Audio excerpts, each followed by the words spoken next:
All right, so I'm making my second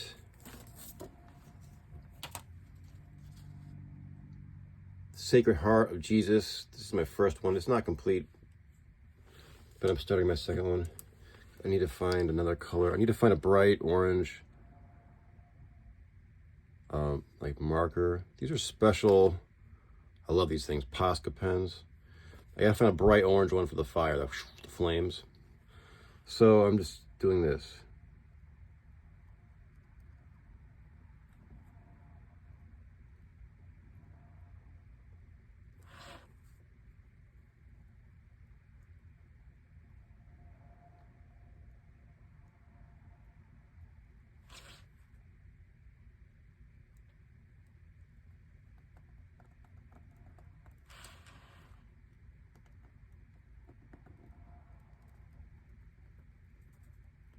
All right. Let me see. So this was just a white canvas, and then I used. If you want to do this at home, do it. These markers, I love these. These are the fattest Posca marker. This is gold, and it was like step by step, and it took about a week. The way I worked, but I just not painted, but like it's almost like marker painting the whole canvas, right, until it's gold. But you got to keep doing it, because if you just do one layer, well, I'm going for like a very lustrous, thick, rich gold color, right? I want that Baroque style gold, because if it ain't Baroque, it ain't, don't fix it, right?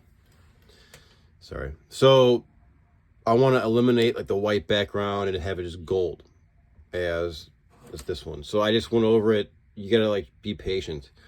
Do a layer, let it dry, but you really gotta let it dry, because if you jump the gun and the gold or the marker paint, it's kind of like paint and ink. It's a mixture, in my opinion, the way it applies. But anyhow, if you don't wait till it's dry, it's gonna smear and it's gonna screw up the texture and the look that I'm going for, at least. So you put a coat on, you let it dry for a few hours, come back to it again. And you just do it again and again and again until you find, the shades of the colors you want. So it's somewhere in between painting and using like a permanent marker. This is how I design a few of my tattoos. These kind of markers, because it gives you a much thicker, these much thicker lines that I personally like. But I know there's like thin line tattoo styles. There's all kind of styles. All right. So let me see. Next step is cross. This can be anything. Crosses are fun to draw.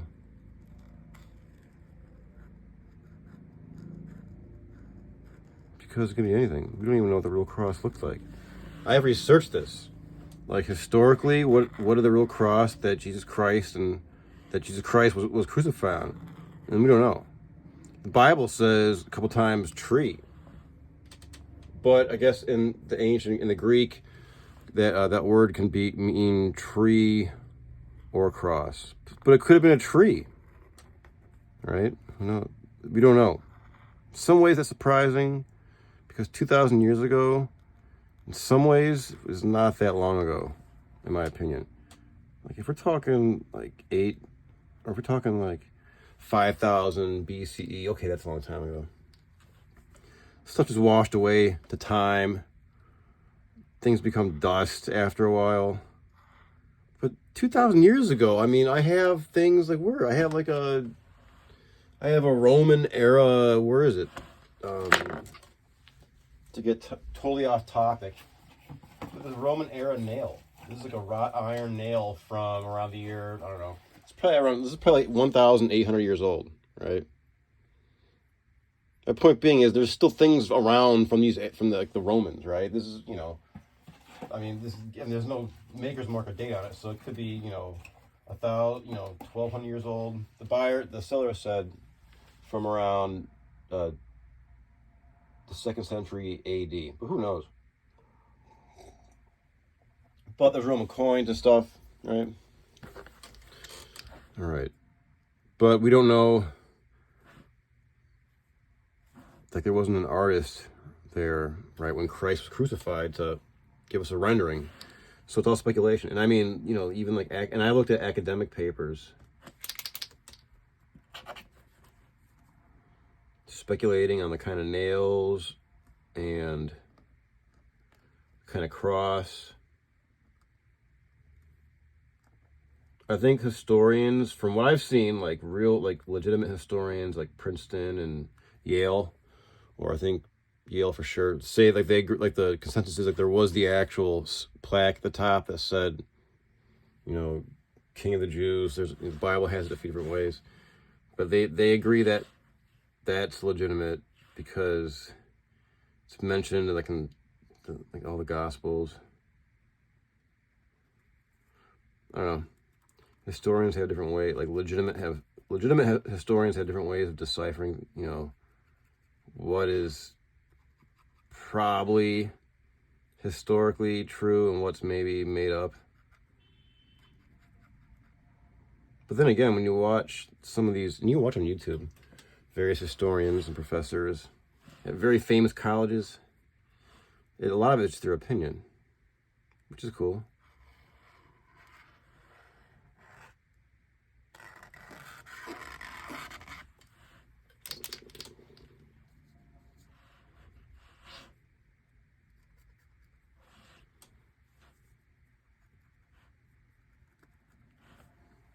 So in some ways, to me, like 2,000 years ago, the year, you know, first century, give or take,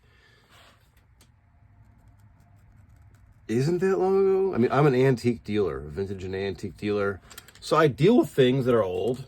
Living in the United States, I don't find things from the Iron Age or Bronze Age on the ground, but I do find Native American items made of stone, and they did use copper. I haven't found anything made of copper yet. That would be a joyful day. Find a Native American artifact made of copper on the ground.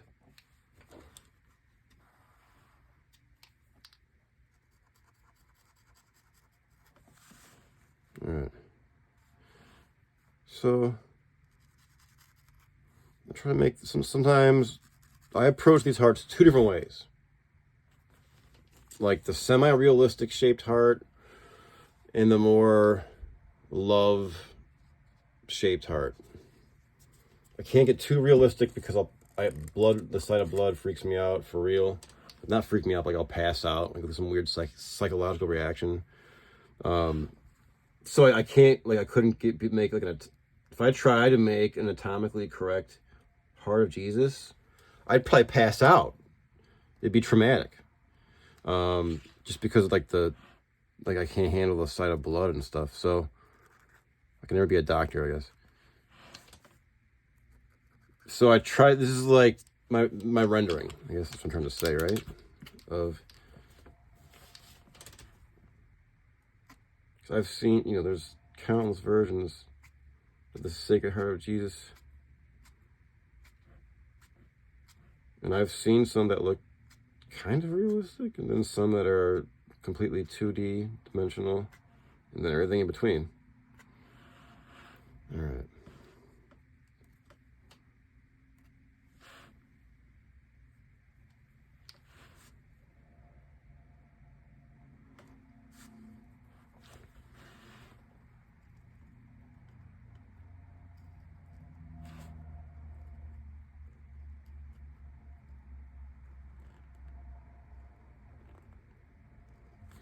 So, like, so I mentioned this before, I think in a live stream. The weird thing is, or the cool thing is, the cool and weird thing is, again, being an antique and vintage dealer, I also collect stuff, like antiquarian books. And some of these books of Roman history is where my love of antiques, my love of history, and my search of faith all come together in one object. I have this book by this Roman historian Tacitus somewhere, not around here. Published originally in the year, I think, like, you know, the first or second century AD. So like it's ancient Roman book. But then it was, it was found incomplete, I think. And it was, I have a publication from the year 16, I forget now. I have so many old books now. 1671 or 1630, I think. It's really old. It's bound in vellum. I love it. But my point is,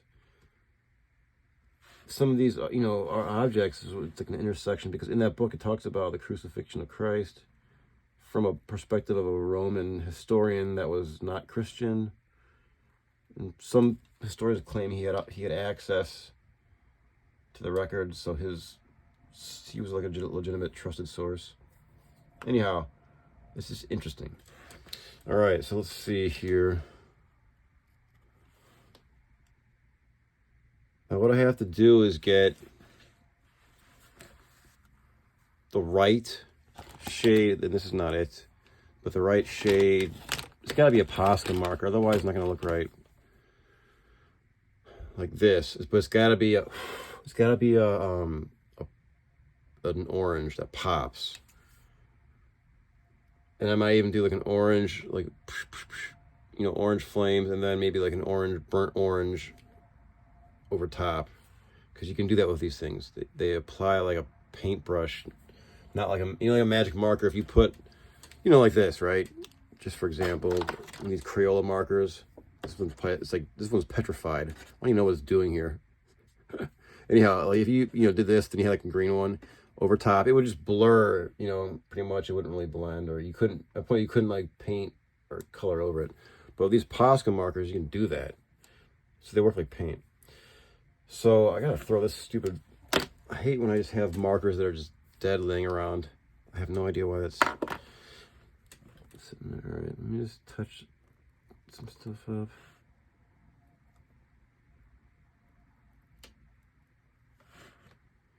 You gotta give it a little time to dry, because it does behave more like a paint in that aspect. It does have to dry. It will run, it'll drip if you apply a heavy amount. If you shake up your marker and you hold it down and you get a drip, it will run like a paint, like an acrylic paint. So you have to give it time to dry.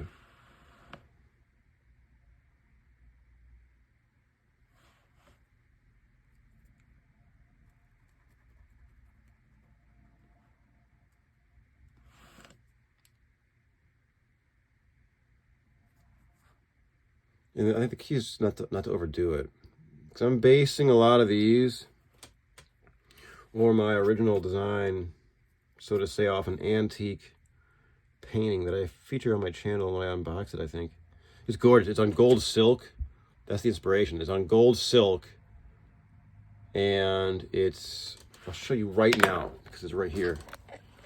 Gold silk, right there, hand painted. Probably from like the late 1800s. There's no date. So that's gorgeous. And that's super beautiful. The colors and everything, the texture. So that's kind of like my inspiration for these. What I need to do then is, once this dries, I'll hunt down a bright orange marker to do the flames coming out. And then that's kind of it. And then I just got then what I want to do is find a frame. Do I have one? No. I have a bunch of like wooden frames that are gilded and golden and like Baroque style, grand and everything. I want to frame them, and then that's it. They're done. And then what? I don't know. But I like it. I like the contrast of the colors, and of course, the symbolism and everything. So that's my Sacred Heart of Jesus. Hope you like that. As always, thanks for checking in.